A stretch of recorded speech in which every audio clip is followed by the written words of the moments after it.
después de saber más sobre este expolio nazi, vamos a hacer un poco un salto en el tiempo, ¿no? Para ver que no es una cosa del pasado, sino que también es una cosa del presente, y por eso, bueno, hemos traído a un experto de estos temas en el presente, ¿no? Por desgracia, ¿no? Digo, bueno, Isber repite con nosotras, ¿no? Vino hace 10 años, 10 creo. años, en 2015. Y es un placer volverte a tener aquí con nosotros. Isber Sarrin está comprometido con la protección del patrimonio cultural en zonas de conflicto a través de su labor como director de la ONG internacional Heritage for Peace y como investigador en el Instituto Milei Fontanals de Investigación en Humanidades del Consejo Superior de Investigaciones Científicas, CSIC. Él es un arqueólogo hispano-sirio, investigador en este instituto que he mencionado, además de presidente de Heritage for Peace. Es un experto en patrimonio cultural con amplia experiencia en la preservación del patrimonio, especialmente en zonas de conflicto. Posee un doctorado en gestión de patrimonio y ha trabajado en numerosos proyectos dedicados a la protección del patrimonio cultural en Siria y en Oriente Medio en general. Como fundador y presidente de Heritage for Peace, una organización no gubernamental internacional, ha liderado iniciativas para proteger sitios culturales en peligro, fomentar la cooperación a nivel local e internacional y apoyar la recuperación del patrimonio en contextos postconflicto.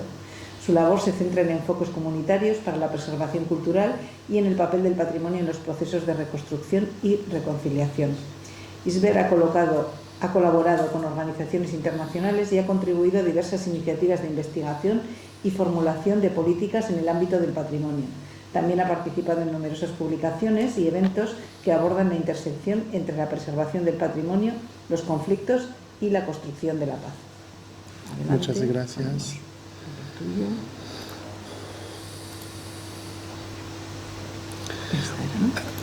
Bueno, es un placer volver a Guernica después de 10 años y compartir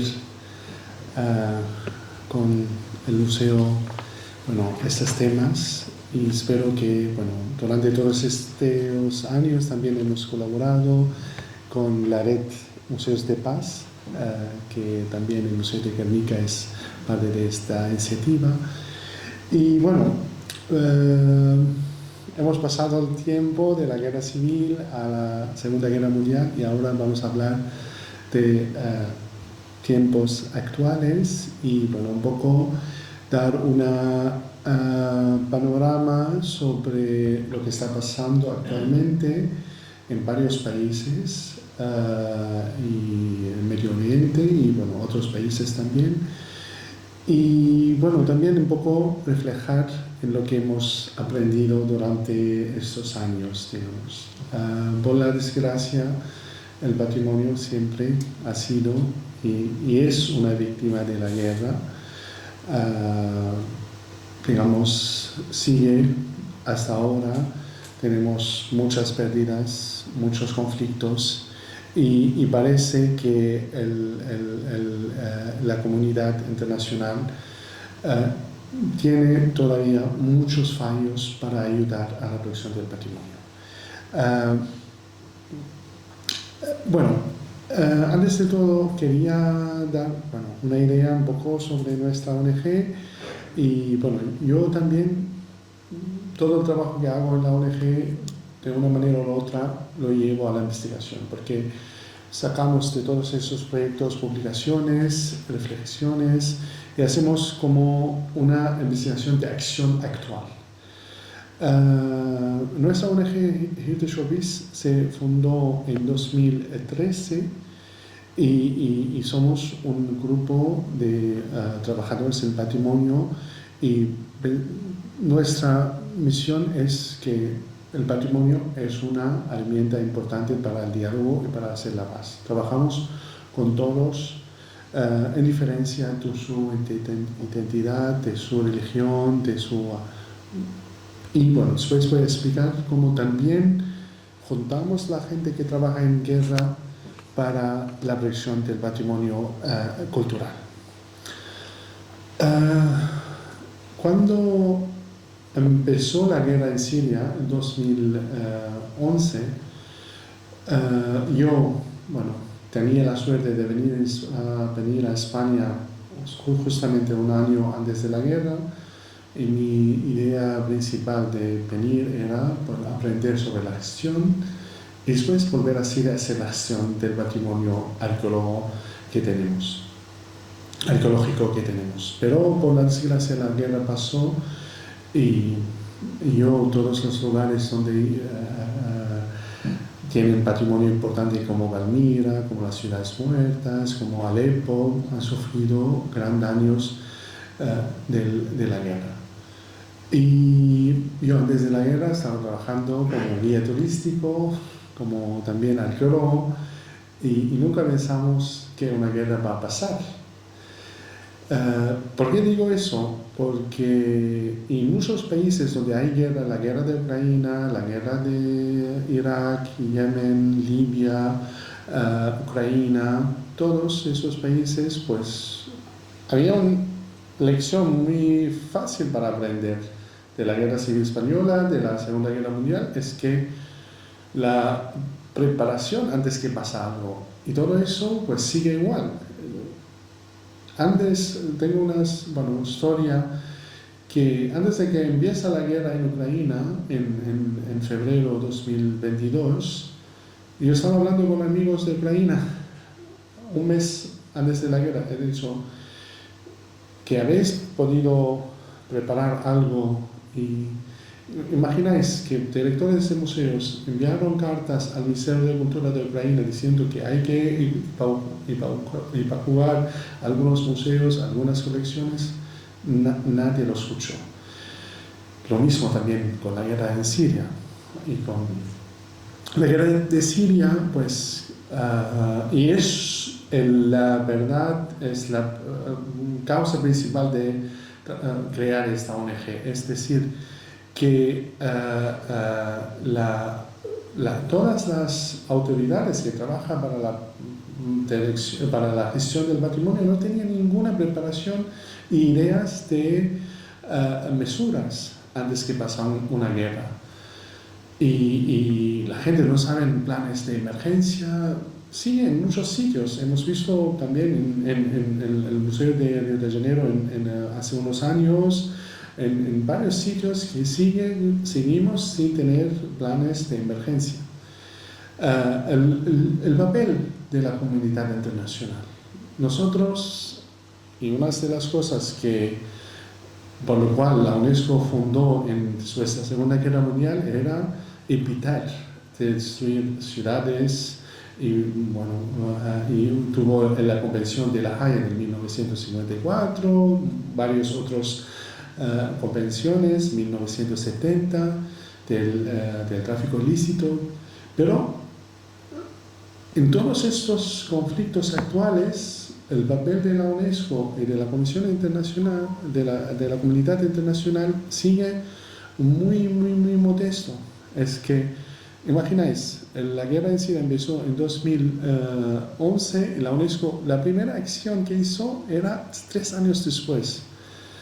La UNESCO siempre hace pues statements y cosas y podemos ver que la política internacional cómo afecta en la acción de la UNESCO. Por ejemplo, en la guerra de Gaza hubo una gran destrucción del patrimonio en Gaza y la UNESCO no dijo nada.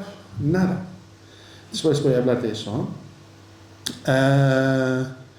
Y una cosa muy importante también que motivó a nosotros para la creación de la ONG es que el papel de los grupos no estatales en los conflictos actuales.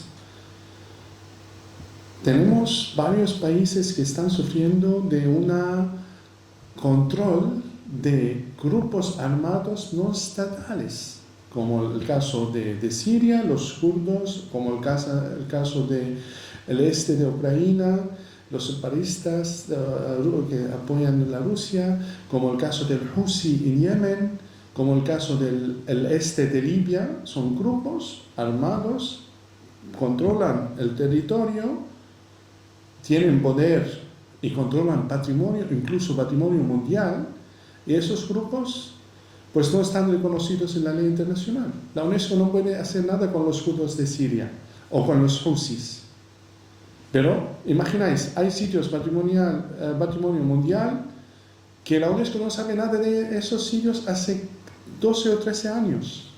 Y tiene la obligación cada año de hacer un informe sobre esos sitios de patrimonio mundial.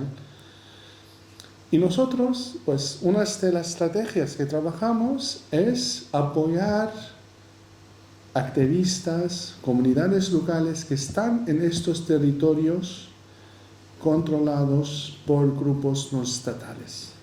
Después voy a explicar algunas iniciativas que hacemos en este ámbito.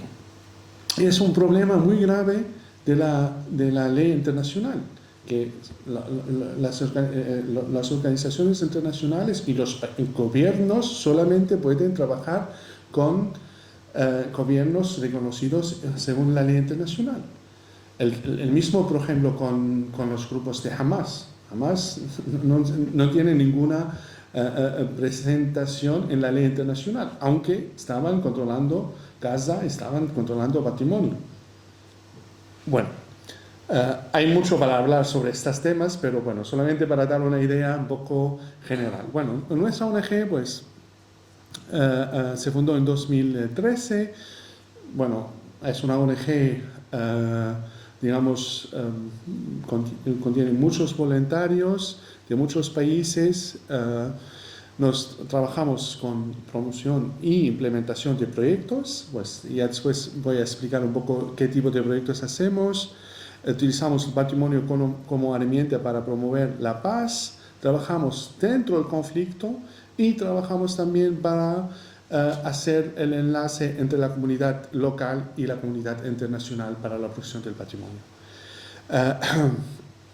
Los países donde ahora trabajamos, Siria, Irak, Yemen, Libia, Ucrania, Sudán, Gaza, Líbano, Etiopía, sobre todo el norte de Etiopía es Tigray. Todos esos países, una cosa que hacemos, y porque tenemos muchos locales que están en esos países, pues cuando pasa algo, por ejemplo, en el caso de las inundaciones de Libia, hace 2 años hubo una inundación muy grave, mucha gente murió en Libia, o la guerra actual de Sudán o de Gaza, o la última guerra de Líbano y Etiopía, o el terremoto de Siria, el último terremoto del 2013, y ahora, bueno, también estamos trabajando con el terremoto de Myanmar, que pasó hace unos días. Estamos intentando preparar un informe sobre cómo afectó el terremoto en el patrimonio cultural. Tenemos gente, y cuando pasa algo, pues esta gente manda información y nosotros producimos informes. Es una estrategia que hicimos porque así, digamos, podemos aumentar la atención internacional sobre lo que está pasando. Y en el caso, por ejemplo, de Gaza, nuestro informe tuvo mucha importancia porque ha estado utilizado por la Corte Penal Internacional para causar a Israel el genocidio cultural. Después, un mes de la guerra en Gaza, podemos documentar casi 105 sitios patrimoniales que han estado destruidos por Israel. Y aparte de eso, estamos más activos, sobre todo en Siria y en Yemen. Tenemos proyectos in situ, después voy a explicar.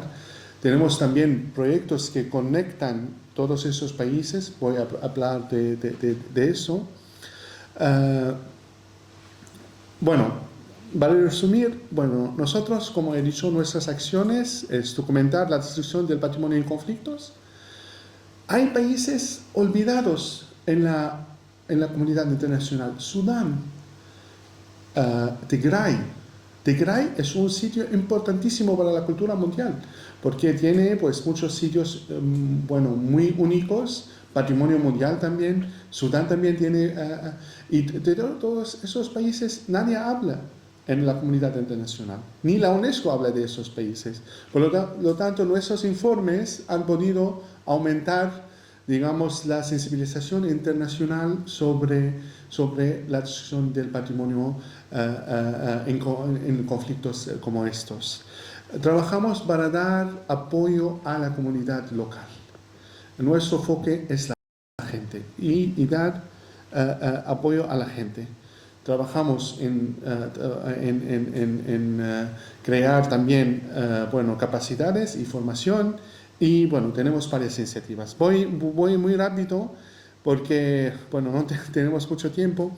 Por ejemplo, ese es un proyecto que hicimos también dentro del CSIC. Hemos creado una aplicación móvil en la cual podemos documentar los daños y también las piezas que están en riesgo para desaparecer, que están robados o están en riesgo de perder. Así como funciona esta aplicación, la gente en el terreno envía la información, creamos bases de datos. Este proyecto es al principio, todavía tenemos que desarrollar y trabajar más para hacerlo más, digamos, desarrollado, pero la aplicación está. Trabajamos en la investigación del tráfico ilícito y una de las cosas que hemos investigado durante estos años, el papel del Estado Islámico en el tráfico ilícito de antigüedades. Nosotros hemos podido, estos edificios son los ministerios del ISIS, el Ministerio de Economía en la ciudad de Raqqa.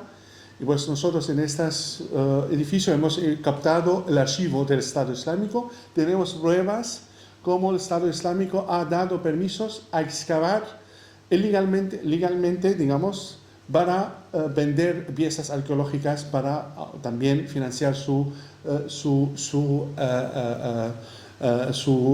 operaciones militares. Ahora estamos enfocando mucho en la investigación en el tráfico ilícito e intentamos entender más cómo están pasando las rutas. Mañana mi colega Francisco hablará más sobre estas cosas.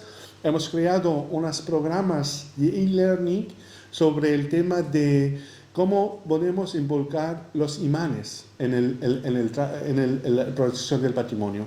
Eso es un proyecto que se toma entre tres ámbitos legales, la ley internacional del patrimonio, la ley doméstica y la ley islámica. Nosotros con esto pues hacemos una formación entre gente que trabaja en patrimonio y los imanes para el tema de la protección del patrimonio. El Corán y el Islam tienen muchas cosas que apoyan la protección del patrimonio. Hemos hecho una investigación, digamos, para ver las evidencias donde el Islam confirma que hay que proteger el patrimonio. Y es un programa hemos pasado años desarrollando este programa se llama el programa Shelter. Tiene una página web y se puede consultar. Hace años, después de liberar el Raqqa, que ha sido el capital del Estado Islámico del ISIS, estamos trabajando desde el 2019 en Raqqa. Hemos podido hacer casi 7 proyectos. No voy a explicar mucho sobre los proyectos, pero el último proyecto que estamos ahora haciendo hemos restaurado una casa tradicional muy grande para hacerlo como un community hub, como un centro cultural, patrimonial para la gente local, donde se aprenden, eso que hicimos también en colaboración con una organización en Barcelona, se llama RIAPIMED, con la financiación del British Council, y ahora va a ser un centro de artesanía para dar trabajo para las mujeres y empezar a crear economía realizada con el patrimonio. Por ejemplo, otro sitio que acabamos de restaurar y rehabilitar también en otra ciudad, que es Membish, ha sido un cárcel del Estado Islámico y ahora, mira cómo queda, también va a ser un centro cultural para la ciudad donde se hace también varias actividades culturales patrimoniales. Como he dicho, Yemen es otro conflicto olvidado. Nosotros en Yemen trabajamos en una ciudad muy importante para la historia de Yemen, se llama Taz. En esta ciudad nosotros trabajamos en este castillo, castillo que ha sido bombardeado y también destruido por el Arabia Saudita. Eso otro crimen que está pasando. Arabia Saudita destruyó mucho también sitios patrimoniales. Bueno, hacemos muchas cosas con la gente local, sensibilización, todo eso en Yemen. Hace un año estuve allí y bueno, todavía seguimos trabajando en esta ciudad. Bueno, el símbolo de la identidad siria, Palmira. También para Palmira tenemos, todos sabemos la estrategia de Palmira y bueno, todo lo que pasó con el Estado Islámico. Con Palmira hemos creado una iniciativa también con la gente de Palmira. En Palmira ha sido una cosa, quiero decir, es una cosa terrible que pasó. Toda la gente cuando pasó eso de Palmira hablaba de Palmira ciudad, de las ruinas, pero nadie hablaba de la gente. Y Palmira como ciudad era 100.000 habitantes y todos esos 100.000 no están más en la ciudad. Y la comunidad internacional no hablaba de Palmira. Y nosotros con la gente de Palmira hemos creado esta iniciativa para dar voz a la gente de Palmira que está refugiada en Turquía, en otros sitios, para darle pues, la voz para la discusión y para la reconstrucción de Palmira. Con esta iniciativa tenemos muchos jóvenes de Palmira trabajamos con la artesanía, hemos creado una cosa con los refugiados para generar economía, que ellos viven en una situación económica muy mala. Con ellos pues nosotros pues eso, damos apoyo a ellos. Últimamente, hace un mes y medio, en febrero, hemos publicado este libro, este informe sobre la situación actual de Palmira y cómo está ahora y qué ha sido después de la caída del régimen del Assad. Y trabajamos ahora, tenemos un proyecto que vamos a empezar ahora, es para evaluar lo que pasó a la ciudad moderna. No vamos a tocar la arqueología, porque queremos la gente de Palmira vuelva a Palmira. Todavía la mayoría de la gente están refugiada. Queremos dar apoyo a la gente, evaluar, si queréis reconstruir Palmira, hay que pensar en la gente que vuelva. No puede reconstruir Palmira sin su gente. Y ahora ese proyecto que vamos a empezar va a evaluar lo que nacida la ciudad moderna para que la gente vuelva a Palmira. Bueno, intentamos ahora, hay un problema muy grande en Siria, que estos que están ahora en el poder todavía pues tienen muchos problemas, son islamistas, yihadistas y todavía hay muchas sanciones internacionales y queremos trabajar para reformar las autoridades y crear un plan de gobernanza para el patrimonio. Todo eso pues va a necesitar mucho tiempo, pero bueno, no voy a explicar. Trabajamos mucho con los niños, utilizamos, perdón, 2 minutos, 3 minutos. Hacemos muchos programas de educación.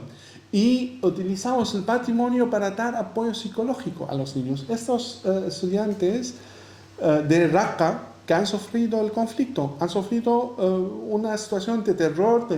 Y con estos niños creamos siempre libros y con lo cual podemos estos libros utilizar para cómo ellos pueden jugar, dibujar el patrimonio. Y en todos esos proyectos tenemos una parte dedicada a los niños. Es decir, que con esos programas pues intentamos que los niños sienten orgullosos, que es su ciudad o su patrimonio es importante y hacemos juegos también, con lo cual se da un poco de confianza y de un estímulo alto para ellos. Otra iniciativa que estamos trabajando, y eso lo hacemos desde España, es trabajamos con refugiados en Barcelona y que vienen de países de conflicto. Llevamos a ellos a museos o a teatros o a conciertos, y es una serie que se llama el proyecto Aboab, con lo cual juntamos también gente local con refugiados para ir a visitar los museos y con lo cual utilizamos las piezas para el diálogo intercultural. Hay muchas cosas que vienen de la historia andaluza y con eso pues la gente también puede aprender sobre la cultura local. Bueno, hay muchas cosas para explicar, pero bueno, paro aquí y bueno, espero que he dado una idea general sobre lo que está pasando actualmente. Muchas gracias.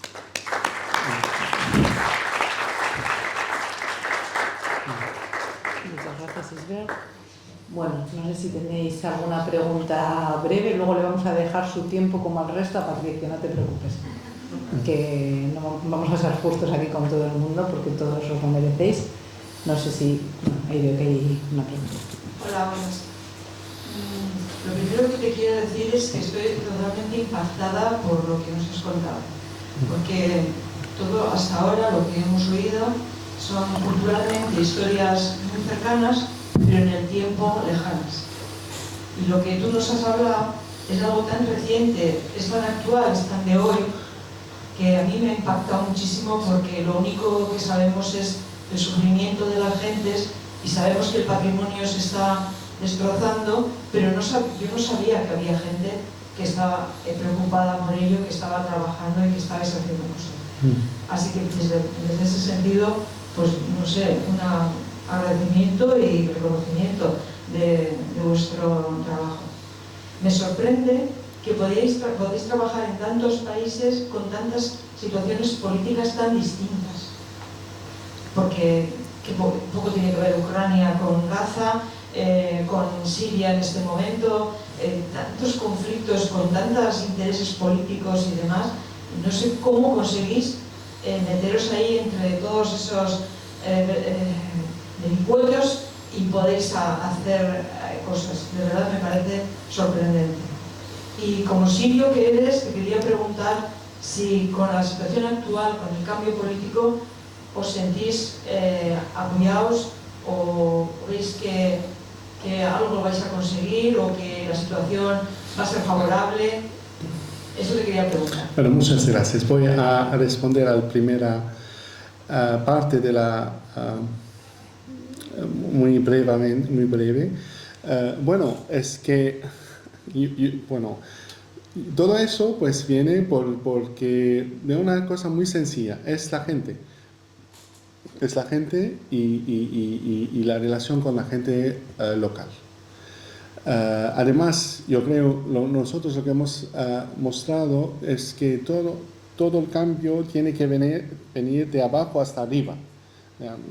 La UNESCO, pues todos nuestros informes lo cojan. El tema de Gaza y el tema de Sudán hemos podido hacer cambio. Y además, una cosa muy importante quiero decir, no le he hablado de pero nosotros en 2020 formamos una iniciativa, se llama la Red de la Sociedad Civil para la Protección del Patrimonio en los países árabes. Y tenemos 40 ONGs. Con esas 40 ONGs estamos como una unidad juntas, intercambiamos ideas, se conoce gente nueva y todo eso ayuda mucho a extender la red. Pero eso, yo te digo, el tema también de Myanmar o de otros sitios es que la gente local, es que gente profesional de patrimonio, cuando vas a algo, contacto y empezamos a hablar y aprendemos también de todo el pasado. Lo que quería decir por el tema de Siria, pues es una situación muy rara también. Imagináis que esos que están en el poder ahora han sido un grupo terrorista, yihadista, y ahora están como un Estado. Ahora lo que ellos están preocupados es tener un reconocimiento de la comunidad internacional. Y la comunidad internacional, y sobre todo los americanos, no nos van a dar porque no pueden confiar en ellos. Y ahora todo eso aumentó el sufrimiento, porque ahora nosotros estamos sufriendo de todo el legado de 55 años del Assad y del legado de esta gente, no solamente de... y claro, ahora está creando muchos problemas, también etnias, y hemos visto hace un mes, en marzo, hubo matanzas en la costa, porque una etnia que son alawitas, y intentamos ser optimistas. Cuando se cayó el régimen, pues tuvimos todos gran alegría. Yo hace 14 años no vuelvo a Siria. Quería volver en la Semana Santa para celebrar Semana Santa porque soy cristiano, de una minoría cultural cristiana, pero con todo lo que pasó en la costa, que es mi región, yo tenía miedo de ir porque no puedo asegurar si yo puedo volver después a España. Por lo tanto, es una situación muy compleja, muy difícil. Necesitamos apoyo de la comunidad internacional, pero la comunidad internacional pues, puede ayudar a una ayuda limitada, digamos. Pero bueno, hay que ser optimista. Eso es la única cosa que podemos pensar por el momento, ¿no? Rapidísimo. Sí.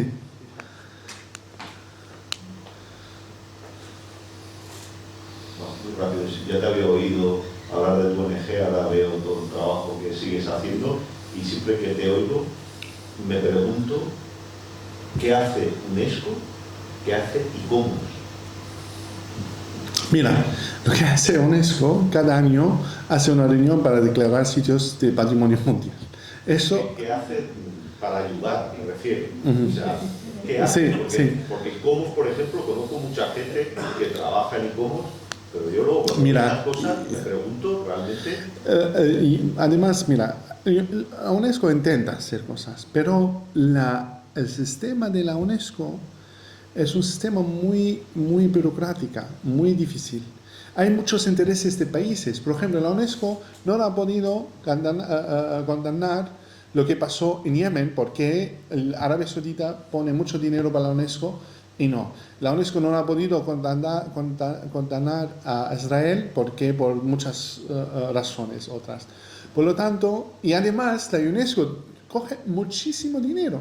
Para Yemen, la UNESCO tuvo un proyecto de 25 millones de la Unión Europea y el dinero, ¿sabes cómo gastan? Los funcionarios de la UNESCO cogen al año $150,000 como salario, se van a una comisión a Yemen, gastan para una comisión de una semana $50,000 y mucho dinero que lo dan a la UNESCO para ayudar, pues lo gastan en reuniones, en viajes de primer clase, pues hay muchos problemas. Y nosotros esperamos que, bueno, yo cuando empecé en 2011, yo estaba muy motivado en la UNESCO. Después muchas reuniones y después muchas cosas, yo llegué a una conclusión: no hay que esperar mucho la UNESCO. La UNESCO es una máquina de muchos intereses y ahora la única cosa que hace la UNESCO es organizar un encuentro cada año, poner listas en patrimonio mundial a los países que dan más dinero para declarar patrimonio mundial. La Arabia Saudita ahora cada año saca un sitio o dos sitios de patrimonio mundial porque da a la UNESCO dinero, por ejemplo. Y así, y hay estudios, hemos escrito algunos artículos también criticando la UNESCO porque, porque hay que cambiar, no puede ser. Tenemos la Convención de La Haya y el protocolo después de 1999, la Convención 54, y hay muchos fallos todavía. Digamos, la UNESCO no ha podido hacer nada con sitios que son bajo el control de grupos armados no estatales. Y bueno, yo te voy a hablar 3 horas sobre los fallos de la UNESCO. Has confirmado mis sospechas. Sí. Muchas gracias, Isabel.